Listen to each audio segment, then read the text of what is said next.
Ladies and gentlemen, welcome to the Esteemed FaceTime with Leaders, an initiative by World Development Corporation. I'm Sunny Pancholi, anchor at World Development Corporation. FaceTime with Leaders is a platform for industry titans to share their experiences, thoughts, ideas, and best practices in order to inspire one another and future leaders. In a nutshell, we attempt to encapsulate the multi-decadal learnings acquired by these industry leaders. We also hope that by conducting these FaceTime with Leaders interviews, we can bring together a global community of eminent personalities. And by bringing together such visionaries on one platform, we hope to play a part in inspiring the lives of other leaders. Great learnings from great leaders undoubtedly assist everyone by identifying, nurturing, and using the trade secrets that are proven success formulas for many. And this is what we aim for with these sessions by making them a gathering of industry stalwarts and a knowledge-sharing community. We have one such industry titan on FaceTime with Leaders with us today, Mr. Hardeep Singh Arora. He has a wealth of experience in the automotive industry, specializing in mechatronics and product development. With a strong track record of achievements and a career spanning over 3 decades, he has established himself as a renowned figure in the field and has held prominent positions, leading teams, driving innovation, and contributing significantly to the growth of the organizations he has associated with. Currently, he is working as an independent consultant, providing strategic guidance to businesses across multiple domains. His consulting services encompass diverse areas such as strategy formation, business expansion, and diversification, as well as M&A support for technical due diligence. Welcome to FaceTime with Leaders, Mr. Hardeep. Thank you very much, and thank you for giving my introduction. Very well encapsulated. Thank you so much. So to begin with, our viewers would like to know about your career journey in brief. Okay. So if I go back to 1984, 1985, it was a very humble beginning because the industry was at a very nascent stage. And after passing out, from my college, I joined Super Flame Gas Appliances Super Parts Private Limited as a supervisor R&D. So it was a very humble beginning. People were also not very aware about our institute, which was a Indo-Danish project. Then, I understood that, my forte would be the R&D. The basic understanding, basic nature which I had, basic aptitude which I had. So I decided to remain in the research and development and product development. And my career started with that. Then subsequently working with the Western Electronics and India Navigation Company, then I started my career with Minda Group. So Minda Group, when I joined them in 1990, it was a very small group in the automotive sector. It was, venturing into the OEM sector from the purely aftermarket segment. And I joined them as assistant manager, research and development. So if you look at the total turnover of the group was only about 10 crores at that point of time. After that, if you look at there are now 2 groups, Uno Minda and Spark Minda, divided between the 2 brothers by their father. Now today, the total turnover of the group is close to about 11,000 crores. So having associated with them for about 30 years, I have seen the exponential growth from 10 crores to more than 10,000 crores. And my contribution in that group has been tremendous. Because I was initially I was supporting the R&D head for developing new products for the automobile, and starting from the product design and tool design, which is my forte. Then I, took care of the tool room, manufacturing engineering, automation, and then when the group separated, I came with the younger brother, which is Ashok Minda. The group name is Spark Minda. I was made in charge of the R&D for the two-wheeler initially, and then later on, both the two-wheeler and four-wheeler were combined. And then I became in charge of the total engineering department and R&D department for the whole, all the two-wheelers and four-wheelers. I have traveled across the world, more than 25 countries, and probably I have met every automobile manufacturer in the world. and fetched business for Minda Group. So my contribution for the development and the growth of the organization has been tremendous, in the sense that the exports, almost every automobile manufacturer in the world, they buy products of Spark Minda Group. And especially if you look at the two-wheeler security system, which is one of the main products which they have, today the Spark Minda Group stands number 2 in the world, not just in India. So it is number 2 in the world, and supplying to almost every OEM in the two-wheeler sector, and also many OEMs in the four-wheeler sector as well. Looking at my journey, during the course of this development, of course, I interacted a lot with the collaborators, the joint venture partners, but also we understood that the innovation is the key for the future growth. And looking back, of course, we in the two-wheeler segment especially, we did not have any collaboration. The collaboration or the joint venture was primarily for the four-wheeler security systems like locks, door handles, and mechatronic systems. But in the two-wheeler, we were on our own.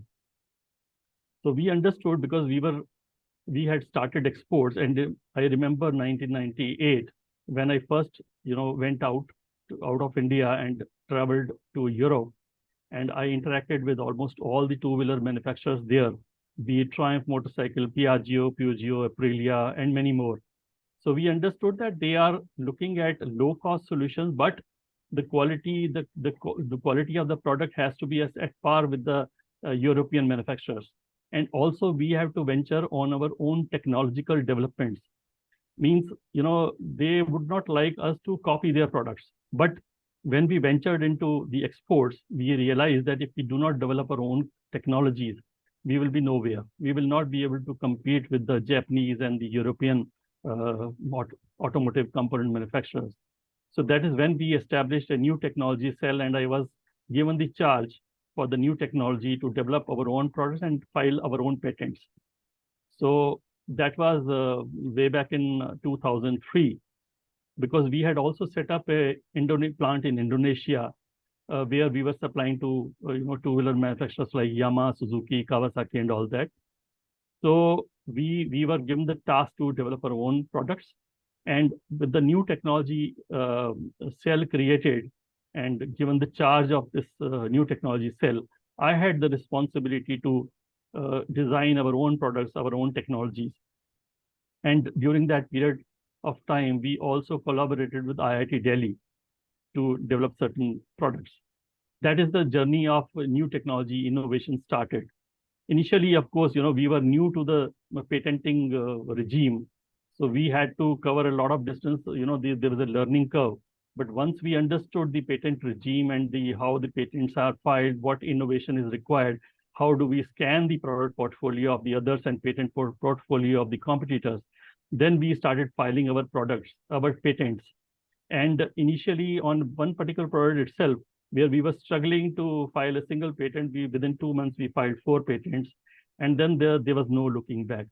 During my tenure, my department filed about 78 patents. And we became the world leader in the two-wheeler security systems. And the journey still continues. Then 2015 onwards, I was given the charge of looking at the technology, spearheading the technology for the whole group.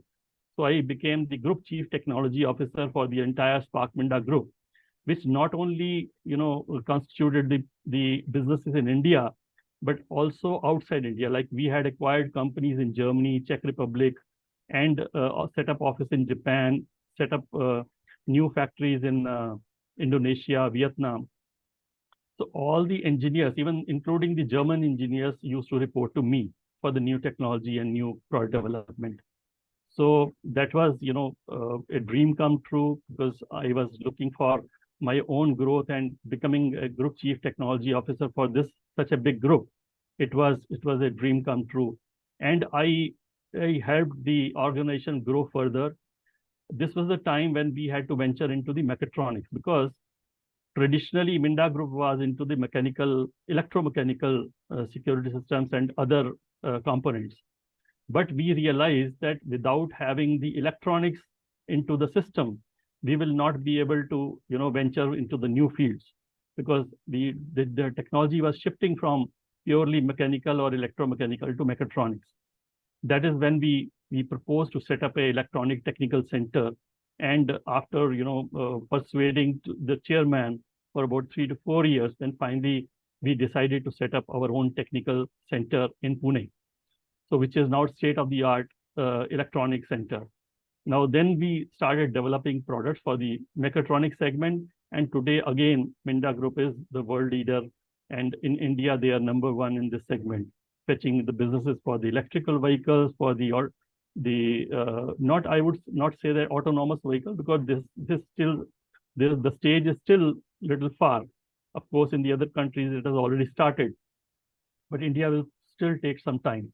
But electrical vehicles, which are coming up very, very fast, and focus of Indian government also there, we have developed a lot of products for the electrical vehicles, and also a lot of other mechatronic systems for the two-wheelers and four-wheelers. I can give you an example, like in two-wheeler, you might have seen the smart card system, which is primarily for the four-wheelers. You have a key in your pocket, smart key in your pocket, and you don't have to operate any key. Now today, even the two-wheelers are also coming up with that, and we were the first one to develop that technology.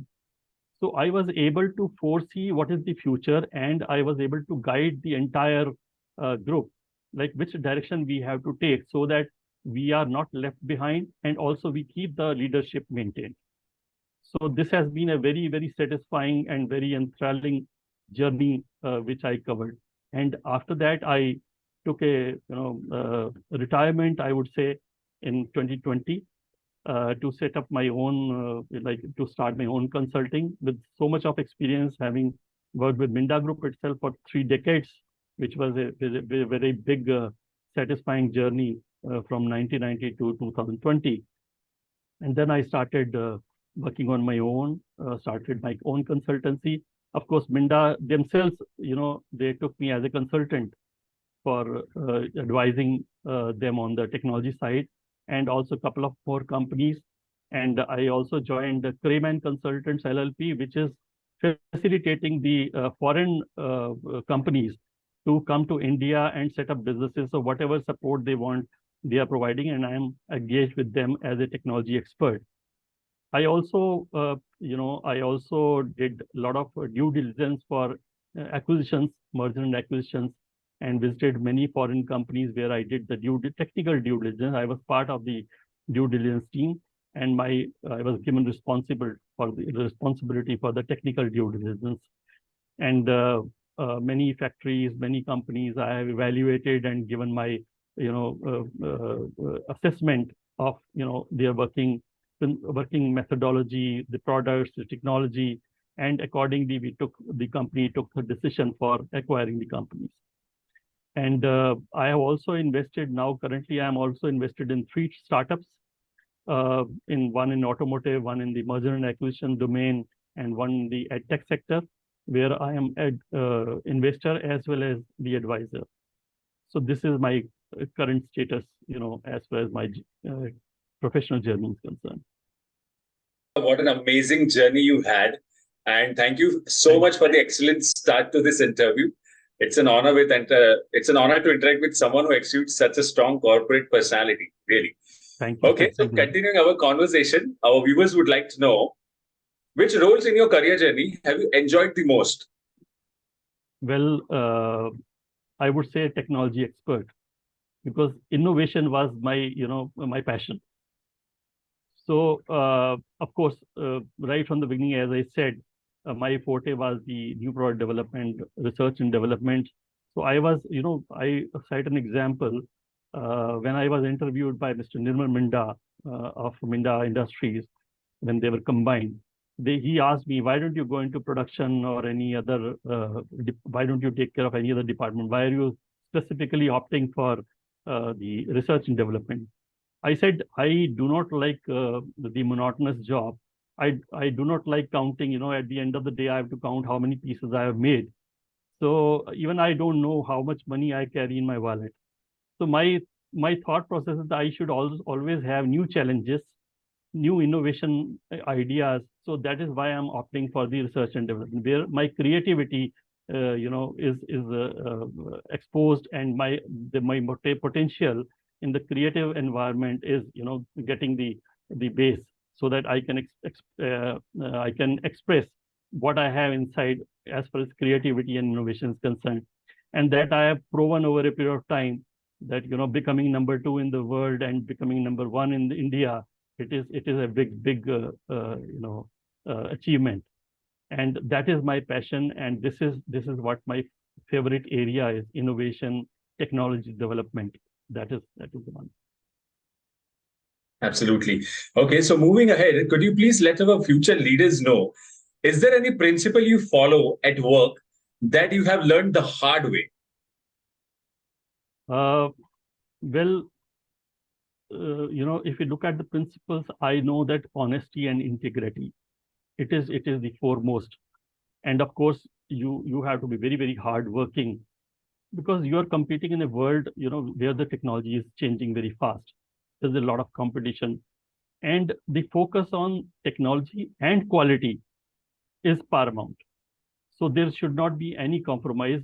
We have suffered, because we whenever you do innovation, whenever you do development of some new technologies, there are the failures are bound to come, because you have to go through the journey of starting from scratch, having no visibility, how the things will turn out, and then you encounter so many ups and downs, the failures. Some product you develop, and there's something which is unforeseen, some fault occurs. If the quality is compromised, then you are out of the business. So this is what I have learned, that your quality is paramount. Certain principles are integrity and honesty, which is very important, which builds you as a human being, which builds you as a person, and you are looked upon, by the people. So these are my principles, which have always supported me, and I'm known as a person of commitment. Like, for example, whenever customers used to come, like big customers, Bajaj Auto or Hero MotoCorp or many, even Honda, so they used to tell my boss, we need commitment from Hardeep. We don't need commitment from the top management. If Hardeep commits, we know that he will meet the commitment. So that was the credibility which I established. So my boss later told me, that was way back in, I think, 2000 or 2001. This was time when I was made in charge of the two-wheeler security system as the R&D head. And my boss told me that this is the customer's feedback. They want your commitment, not my commitment. Like they don't want to, get assurance from my boss, but they want assurance from Hardeep. So that was the credibility which I established. And I had excellent relationship with all my customers, joint venture partner, and suppliers, and all that. Amazing. Okay, so let's move on to the next question, which is on ESG and corporate governance. So how and why did you feel the need to upskill yourself in the ESG and corporate governance spaces? Actually, see, now sustainability is a very big concern, because businesses have to be sustainable. We not only have to, keep our interest in our mind, but also our children and grandchildren and future generations. Because if we are affecting the planet in a negative way, then it will be very difficult for them to, live happily on this planet with a clear, unpolluted or less polluted environment. And also, I have seen some of the promoters of companies who have been involved in wrong practices in the past, and the stakeholders, the shareholders, they have suffered. So as a corporate professional, I understood that there's a need, and I should also focus in this area, whatever contribution I can make, so that the environmental, social, and governance issues, how I can help in improving them. So that is why I decided to get into this. And with vast experience which I carry, I can help the organization in sustainability and risk management and many other areas which are related to ESG governance. As a person also, I believe in a lot of charitable, pursuits. And I'm carrying that with my children also. So although I do not share with many, but I always used to donate 10% of my salary and whatever income I had, where I married off many poor girls, supported some children in their education, supported some people, downtrodden people in their health related issues, like they wanted some treatment. So I have always been,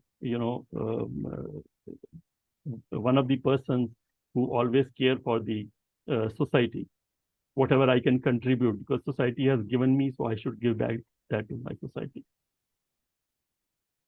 Wow, amazing. In fact, all the viewers, all the future leaders who will be watching this interview will definitely get inspired by this human traits of yours, human side of yours. That Of will be course, great. of course, being a professional, you need to take care of certain things, and ethics, integrity are to be taken care of. But yes, these human values do also matter. Yeah. All And right. as I said, honesty and integrity, they are part of my principles. So I can also, I can guide the organization in these areas, and also forming the strategies. Of course, the carbon footprint has to be lowered. So what are the strategies and what are the initiatives which the organization can take in reducing the carbon footprint or in the ESG areas? Okay. So along with these human values and principles and ethics, we would also like to discuss that, as an ESG and corporate governance expert, what other values do you bring to the table? Sustainability, of course, is one of the prime,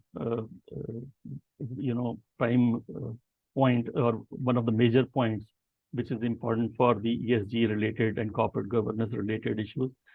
And risk management, looking at the stakeholders' interests. So risk management for the future growth of the organization as well as sustainability of the organization is very important, where I can help them in strategizing and forming the, how we identify the macro and micro related risks. And, we create a checklist of all these risks and also make a mitigation plan. Also in the compliance related issues, for example, the regulatory issues which are important. Because I am always updated on the compliance related, regulation related things, because in the past, because we were exporting these products to various countries.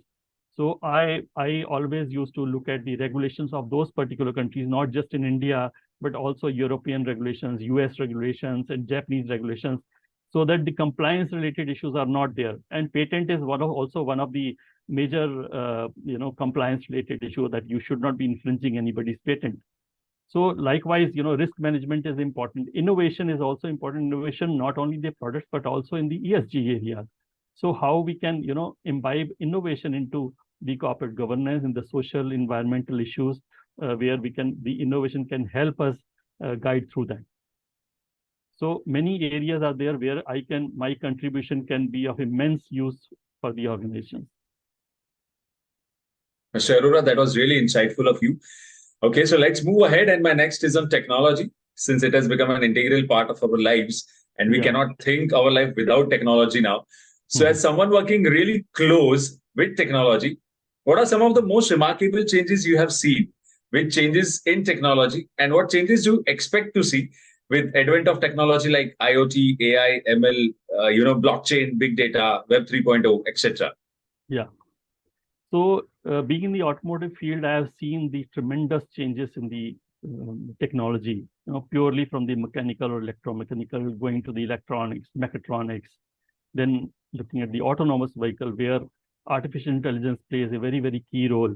And the machine learning also plays a very, very key role in automation itself. If you look at the robotics, so machine learning is very, very important. It is not just, whatever you feed. So they have to learn on their own, looking at the environment, the surroundings, the environment around the products and the processes, which is very key. And going forward also, the AI and ML will play a very, very significant role in improving the safety related concerns in the automotive, safety and security, and also drivability, the comfort of the people, the person who is driving or who's sitting in the car. So comfort and safety of those people. So all these technologies are going to play a very, very major role. Near field communication, for example, so that is when the vehicles are moving around. So how they are interacting with each other. So these technologies, which are already, to some extent, they have already come, maybe in the very, very high end vehicles. So they are gradually shifting down to the lower end level where it becomes, part of the normal life. So these technology I foresee will play a very, very major role in the automotive technology, and not just the automotive technology, but other fields also in the manufacturing sector where these technologies will play a role. For example, Industry 4.0, and now Industry 4.0 to migrating to Industry 5.0 in the future. So all the factories will be integrated, and the controls can be done from remote with imbibing all these technologies. And then the controls will be much, much better, maybe less dependent on the human intervention, where the mistakes can happen.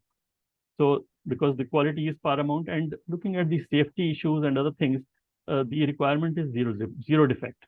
Like you can't even have a single instance where the accident happens and the person dies. So we have to look at, and without intervention of these technologies, it practically not be possible. Okay.